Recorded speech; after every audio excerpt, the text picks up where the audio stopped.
إلى الفاتحة. أعوذ بالله من الشيطان الرجيم. الحمد لله رب العالمين. إياك نعبد وإياك نستعين. صراط المستقيم صراط الذين أنعمت عليهم غير المغضوب عليهم ولا الضالين. Bismillahirrahmanirrahim. Kita kemarin ada sisa sedikit pelajaran ya. Kemarin yang diharamkan untuk orang yang punya hadas besar itu ada 10.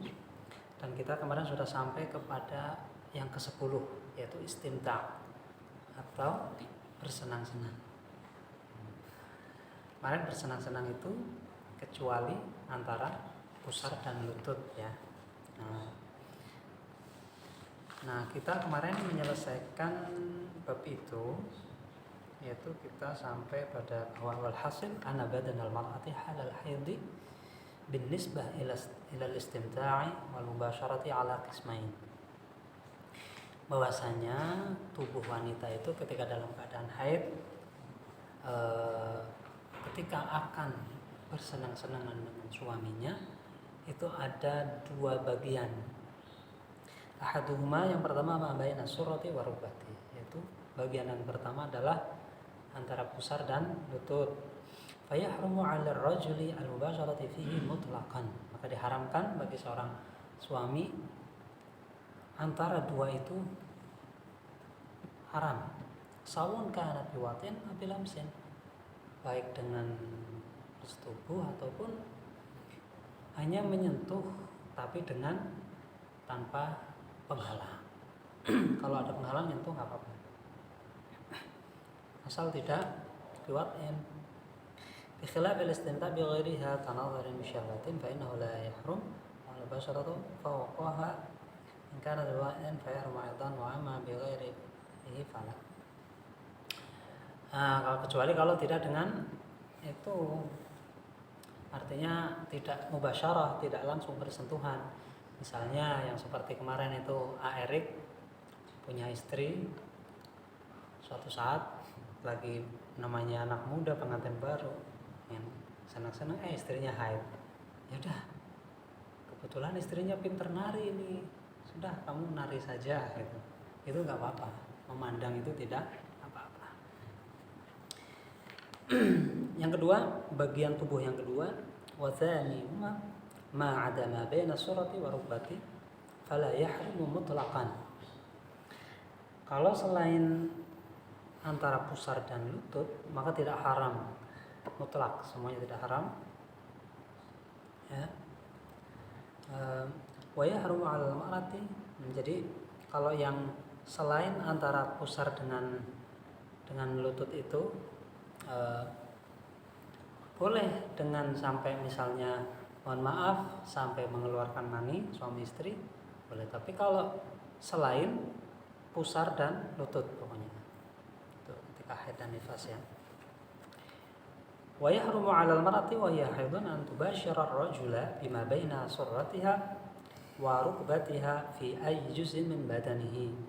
Kalau untuk perempuan itu tidak boleh istilahnya memasrahkan atau menyentuhkan antara pusar dan lutut kepada suaminya. Batasannya tadi ya, kalau pakai penghalang nggak apa-apa atau memandang nggak apa-apa, cuma melihat. Pokoknya yang tidak boleh itu bersentuhan secara langsung. Walau ghairu ma baina surati wa rukbati la anna ma min masih anha. Wa mimma yahrumu 'ala al-haid at-taharatu lil hadathi bi qasdi ta'abbudi ma'a 'ilmiha bil hurmati li ta'amubiha.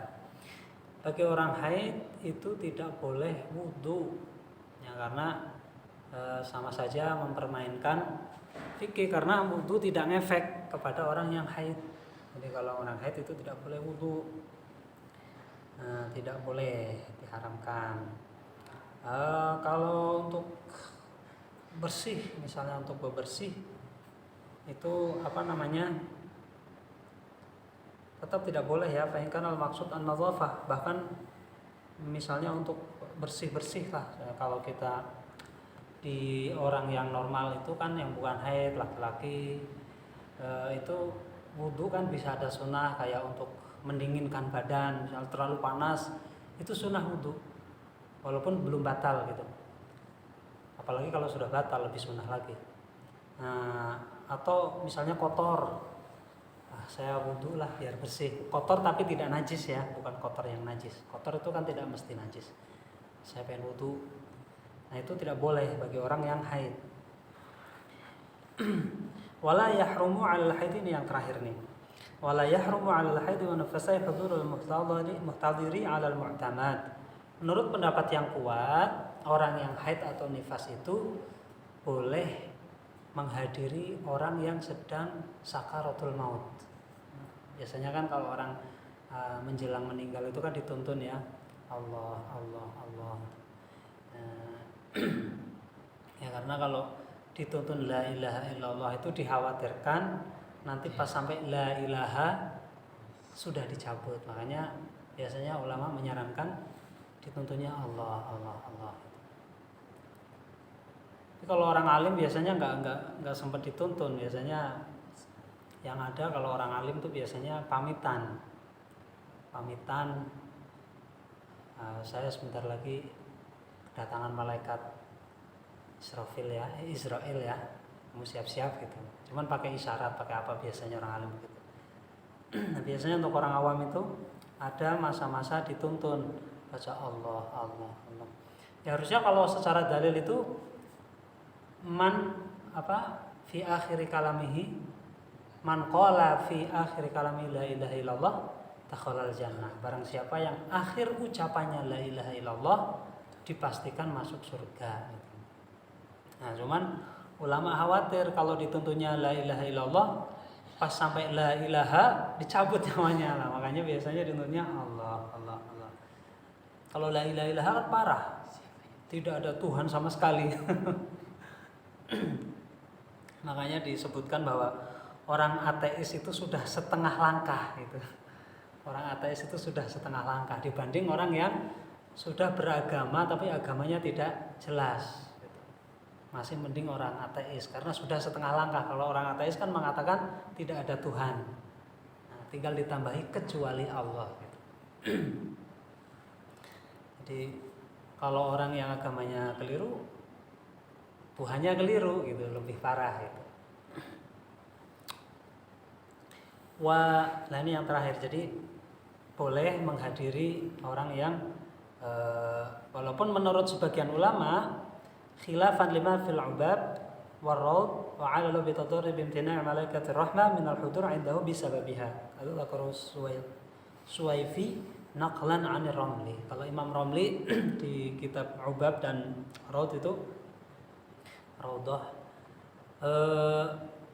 menurut beliau haram, tidak boleh orang haid dan nifas mendekati orang yang sedang sakaratul maut, dikarenakan ketika itu tuh kita berharap ada malaikat rahmat yang datang kepada calon mayat tersebut gitu.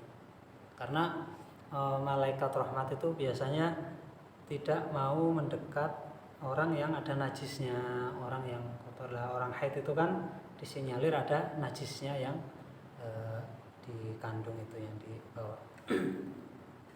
Faslun fi bayanil ajzi 'anil istimala. Titik ini udah selesai ya bab kemarin yang diharapkan bagi orang haid. Sekarang kita masuk ke bab tayamum. Nah, tayamum nih. Karena tayamum itu ada dua sebab. Ada karena kelangkaan air atau karena sakit. Nah, nanti ada lagi kondisi yang ketiga, tidak ada air dan tidak ada tanah, tidak ada debu seperti di pesawat gitu. Fix untuk yang tidak ada air. Nanti tayamum ini bisa menjadi gantinya mandi besar, bisa menjadi gantinya wudhu ya.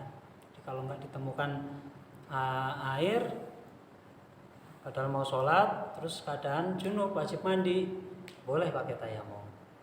Nah, jadi nanti tayamum ini bisa intinya dia tuh membolehkan hal-hal yang dilarang dari junub dan hadas seperti sholat, tawaf, baca Quran dan lain-lain. Nanti tayamum itu ada dua sebab, karena tidak ada air atau karena sakit. Nah, nanti masing-masing ada rinciannya panjang. Terus kalau tidak ada air dan tidak ada debu, maka namanya faqidut tahurain, orang yang tidak punya dua alat suci. Nah, itu namanya faqidut tahurain. Nah, kalau faqidut tahurain berarti nanti tetap wajib sholat, tapi sholatnya sholat lihurmatil waktu, untuk menghormati waktu, sehingga ketika nanti sudah ditemukan alat bersucinya wajib mengulanginya. Gitu. Itu namanya sholat hurmatil waktu. Sholat hurmatil waktu bisa apa saja. Kalau keadaan normal ya berarti sholat normal seperti biasa, menghadap kiblat, terus gerakannya seperti itu. Kalau tidak normal, misalnya seperti di dalam pesawat, ya sudah sholat di kursi aja, atau di mobil, di bis misalnya, di kapal, di mana, udah nggak perlu gerakan yang itu. Karena di situ intinya adalah menghormati waktu sholat. Dan itu wajib dilakukan. Saya beberapa kali melakukan sholat hurmatul waktu. Karena naik bis tidak mungkin kita Pak, saya mau sholat dulu berhenti ya, kayaknya tuh tidak mungkin. Itu lebih madharat karena akan menyakiti yang lain. Bisa jadi di situ ada non muslim, bisa jadi supirnya sudah sholat jamak gitu, takdim atau takhir atau apa, hanya terpaksa kita sholat lihurmatil waktu. Atau di kereta juga pernah di kereta. Sekarang masuk kita bab tayamum. Faslun fi bayanil ajzi an isti'malil ma'i. Pasal menjelaskan tentang ketidakmampuan menggunakan air di dalam bersuci. Nah, artinya tayamum. Tata caranya dulu ya, ini biar nanti takut lupa. Tata cara tayamum itu begini. Harus kita sedia dua tempat ngambil tanahnya. Harus tanah yang berdebu, tidak boleh tanah yang padat, harus suci, tidak tercampur dengan seperti kapur atau yang lainnya, yang bukan tanah pokoknya. Nah, caranya pertama begini. Ambil yang gini. Ini ta'abudi ya, bukan tanah itu mengandung zat yang bisa membersihkan muka begini. Ini ta'abud itu artinya ya sudah Allah nyuruhnya gitu aja gitu. Itu namanya ta'abudi. Ini nawaitu tayammum istibahati sholati fardhulillah ta'ala. Jadi pokoknya diratakan seperti anggota wudu semuanya ini ya, dari sini ke sini, dari sini ke sini. Semuanya ini seperti wudu. Terus yang berikutnya tangan, cuma dua saja tayamum itu. Harus ambil di tempat yang lain, jangan yang tadi ini sudah mustakmal. Ambil di tempat lain, plek, bersihin dulu. Nah, caranya gini.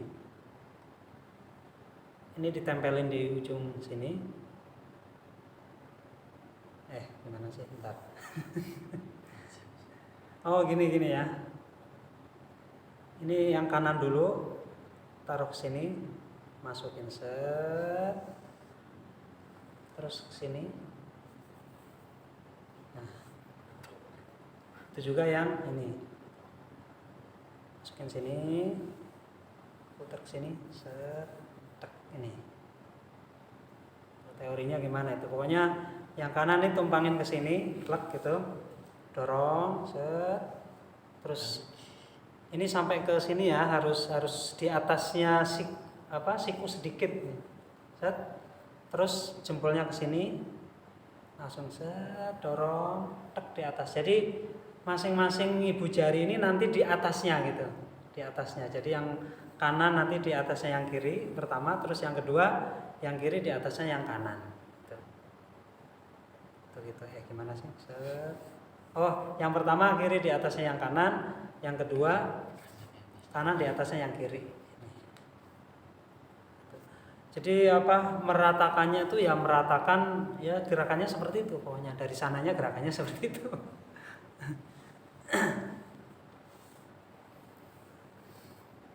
Pak Haji insya Allah bisa ya. Ya, nah ya gitu. Tarik. Nah ke atas ya seperti itu. Nah itu gerakan tayamum. Nah sekarang kita masuk bagaimana kita diperbolehkan tayamum. Asbabut tayamum, yang menyebabkan kita melakukan tayamum. Ai jawazu, disebabkannya kita boleh melakukan tayamum. Salasatun, ada 3. Ahaduha faqdul ma'i fis safari aw fil hadari. Oh 3 ya, bukan 2 ya. Jadi tidak ada air, kemudian tidak ada air, sakit, dan apa namanya? Tidak ada air, sakit, dan membutuhkan. Oh iya, sebabnya 3. Tidak ada air, kemudian sakit, kemudian airnya dibutuhkan untuk minum. Nah, tuh, ada air tapi dibutuhkan untuk minum. Gitu. Sekarang kita masuk ke yang pertama. Ahaduha faqdul ma'i fis safar aw fil hadar. Ketiadaan air di dalam perjalanan ataupun di rumah. Nah, walil musafir arba'atu awal. Sekarang ketiadaan air bagi orang yang dalam perjalanan. Ada 4 kondisi. Al-halatul ula an yatayaqqana 'adam al-ma'i hawlahu bi an yakuna fi ba'di rimalil bawadi fayatamu wa la yahtaju ila talabil ma'i li'annahu wal halatu hadhihi 'abath. Yang pertama, yakin ada air atau yakin tidak ada air sama sekali. Yang pertama itu keadaan di dalam perjalanan, yakin tidak ada air sama sekali. Seperti misalnya kalau di Yaman, di tempat saya belajar itu ada beberapa daerah yang di lembah tapi berpasir, gunungnya gunung batu, sama sekali tidak ada tumbuhan, tidak ada rumput pun nggak ada. Jadi padang pasir, terus lembah. Lah itu dipastikan tidak ada air. Dan di sana wadi-wadi seperti itu banyak sekali. Bahkan dikatakan wadi ini kan semua orang tuh tinggalnya di wadi, di lembah-lembah itu. Daratan yang ada di lembah itu dengan yang ada di atas lembah ini lebih luas yang di atas lembah. Nah, kalau lihat di YouTube itu daratan Yaman itu seperti, jadi di atasnya tuh tanah rata, terhampar luas sekali. Dan nanti orang-orang yang tinggal itu di celah-celah lembah-lembahnya itu. Tapi lembahnya ini lembah raksasa ya, jadi sampai kayak bukan lembah ketika kita di situ tuh seperti bukan lembah. Seperti lembah Tarim yang tempat saya belajar itu, di situ di lembah itu ada 300 masjid. Kolam renang sewaan saja itu ada sekitar hampir 10 kolam renang. Namanya Tarim itu kan, desa Tarim itu yang mungkin kita sering dengar ya, Pak Haji mungkin sering dengar Tarim itu puji-pujian sholawatan di sana kan, ya Tarim itu. Itu memang negeri para wali di situ. Dan ceritanya kenapa lembah Tarim ini airnya berlimpah sampai kolam renangnya banyak, kemudian kurma di situ subur sekali, luar biasa. Pertanian juga luar biasa di Tarim itu yang tempat saya belajar. Itu ceritanya itu keramatnya dari doanya Sayyidina Abu Bakar. Jadi sahabat Abu Bakar pernah berdoa di situ mendoakan supaya murah airnya gitu. Dan alhamdulillah Tarim masya Allah airnya berlimpah di situ. Nah itu wadi yang gunungnya batu kemudian pasir. Nah ini dipastikan tidak ada air di situ, sudah tidak perlu mencari, langsung aja tayamum. Kalau tempatnya seperti itu. Sekarang kondisi yang kedua, al-halatu tsaniyah an yujawwiza wujud al-ma'i haulahu tajwizan qariban wa ba'idan. Kondisi yang kedua adalah dimungkinkan ada air ya, dengan kemungkinan yang dekat ataupun jauh. Kemungkinan yang rada mungkin atau yang kayak enggak mungkin banget gitu. Fa hadza yajibu 'alaihi talab bila khilafin. Kalau yang pertama tadi tidak diwajibkan mencari air. Kalau yang kedua ini maka wajib mencari. Kalau setelah mencari tidak nemu baru tayamum. Wa yustaratu kanu ba'da dukhulil waqti, dan memulai mencari air ini diharuskan sudah masuk waktu sholat. Karena syarat di antara syarat tayamum itu sudah masuk waktu sholat. Kalau belum nggak boleh tayamum. Lian atayamum taharatu daruratin wala darurata ma'imkan tahara bil ma'i wa qabla dukhulil waqti. Ya harus sudah masuk waktu. Wal yakfi talabu man lam ya'zan lahu bila khilafin. Dan yang mencari harus orang yang diperbolehkan mencari. anak kecil ya. Wa kafiyatu talab an yufattisha rahlahu. Cara mencarinya dimulai dari bawaannya. Barangkali lupa ketika dia bepergian ini ternyata punya persediaan air gitu, misalnya bersama rombongan itu ya, dicek dulu ada air enggak gitu, baru setelah itu mencari. Diteman yakun ada ma'un wa huwa la yash'ur. Fa lam yajid nadhara yaminan wa shimalan wa amaman khalfan istawa mawdi'ahu. Kalau sudah dipastikan enggak ada bawaan air, baru melihat ke depan, belakang, samping kanan kiri. Kemudian itu apabila tempatnya rata. Kalau tempatnya tinggi maka atau tempatnya tidak rata, maka mencari yang paling tinggi. Wa khassa mawdi'al qudrati wa ijtima'i thair bi mazidil iyam. Dan nanti apabila ada di pandangan mata itu ada tempat yang ada hijau-hijau rumput atau banyak burung-burung ke situ, nah itu diprioritaskan untuk didatangi lebih dulu. Wa illam yastawil motif fi tafsil in khafa ala nafsihi aw malihi wa in qala itasos kajil meditatif.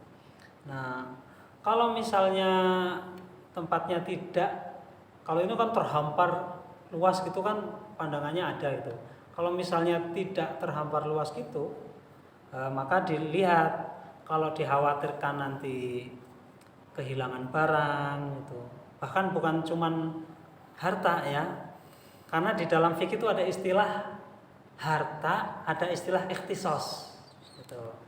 Kalau harta ini ya harta, uang, mobil apa ini harta. Kalau ikhtisos itu hak milik tapi yang diantaranya itu tidak halal untuk dimakan tapi boleh. Contoh seperti kulit bangkai. Kulit bangkai ini kan tidak halal.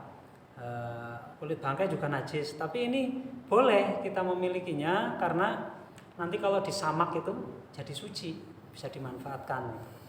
Nah, itu namanya ikhtisos. Dalam fikih itu ada istilah. Bahkan dikhawatirkan kehilangan ikhtisos pun nggak apa-apa kita nggak mencari. Wah ini kalau saya mencari nanti ikhtisos saya hilang nih. Apalagi harta gitu. Harta saya takut dicuri atau takut dibegal, takut apa. Misalnya di situ ada potensi begal misalnya, maka boleh nggak mencari. Sudah tayamum saja di situ. Dan ada khaf yubihu lahu tayammum 'inda tayaqqunil ma' fa 'inda tawahhum. Iya. Jadi rasa ketakutan ini oleh Islam kita dihargai. Berbeda ketika takut dalam perang. Kenapa perang takut tetap maju? Karena ini bukan Islam itu mengajak kita untuk sadis kemudian ofensif terhadap komunitas, bukan. Beda, perang itu kan kalau kita nggak melawan kan kita bisa mati gitu, ya. Makanya kalau dalam hal perang memang kita mau takut mau apa ya berangkat saja, gitu. Karena kalau kita tidak menyerang kita diserang, gitu. Itu beda ya. Tapi kalau dalam hal-hal ibadah apa tuh ketakutan, rasa takut kita tuh sama agama dihargai betul. Sudah kalau kamu takut jangan dipaksa. Kalau kamu takut di rumah aja. Kayak kemarin larangan di masjid. Orang junub tidur di masjid. Itu menjadi boleh kalau takut. Misalnya kalau saya keluar di situ ada preman takut saya dipalak misalnya. Agama menghargai, enggak harus kamu orang Islam sama preman harus berani, enggak. Kalau kamu takut ya sudah mundur saja gitu. Berbeda ketika perang. Kalau perang memang kita itu sudah ini dulu awal-awal tuh perang malah 1 lawan 20 dulu ya. Kemudian turun 10 lawan 1, kemudian ya begitu. Jadi kalau takut tidak apa. Aula wa illam yakhaf wa yajaba alaihi taraddud. Kalau tidak ada rasa takut untuk takut hilang, takut dibegal, takut dirampok, maka diwajibkan untuk mencari dulu. Jadi mencari enggak ada air baru tayamum. Arwa mau malih min at-tashaghul bi syughlihim wa tafawut fi aqwalihim wa yatalibu dzalika bi istiwa'il ardi bila fiha su'udan wubutan. Iya, pokoknya kalau tanahnya datarannya itu tidak rata ya begitu. Kalau tidak takut mencari, kalau takut Baikkan namahu rifqatun wajib soalum ila an yasta'ibahum wa yudhi. Kalau menemui orang maka wajib ditanya, ada orang atau kelompok punya air enggak gitu. Kalau punya, jadi 2 ya tanya. Yang pertama punya air enggak. Terus kalau punya, harganya berapa mau saya beli. Kalau uang kita memungkinkan, maka wajib membeli air itu untuk wudhu. Ar-rajul wakil la yasta'ibuhum wal waqtu wa la yajibu ayatul min kulli wahidin fihim wa mawjus. Kalau ada golongan orang nggak harus menanyakan satu persatu, cukup maaf Pak, ada yang punya air nggak, gitu misalnya. Cukup menanyakan atau tanya salah satu dari mereka itu sudah cukup. Al-bahatan nazilun tekotan yang terbilahum kafahum kulhum, ya. Jadi jangan menanyakan satu saja sudah cukup. Terus ini situasi yang kedua, wallahu a'lam. Ternyata tayamum panjang juga ya.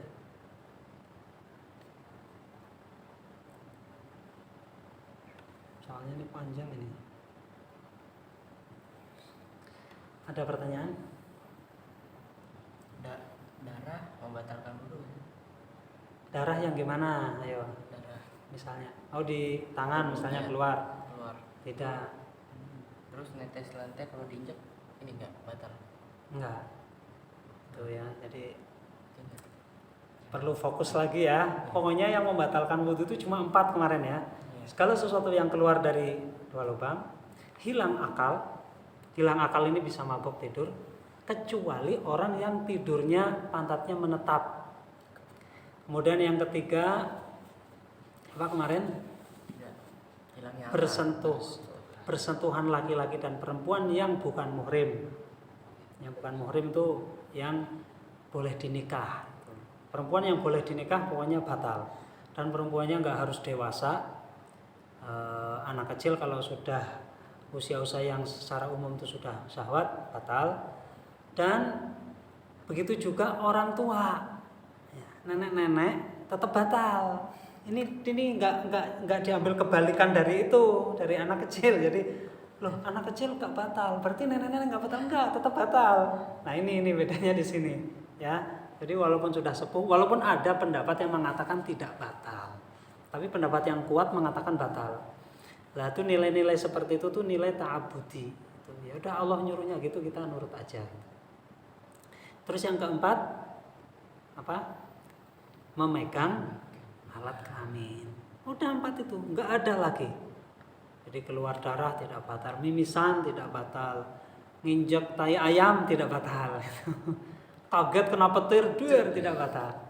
Bahkan tidur ya, misalnya tidurnya bahkan nggak di kursi. Kalau di fikih-fikih ini kan, karena dulu sahabat tuh gambarnya tidurnya begini. Ini walaupun sampai ngimpi sampai berjam-jam itu tidak batal. Nggak sadar sama sekali itu tidak batal. Syaratnya apa? Yang pertama, orangnya tidak terlalu gemuk, tidak terlalu kurus. Yang kedua, ketika bangun dia masih dalam keadaan ketika dia mapan.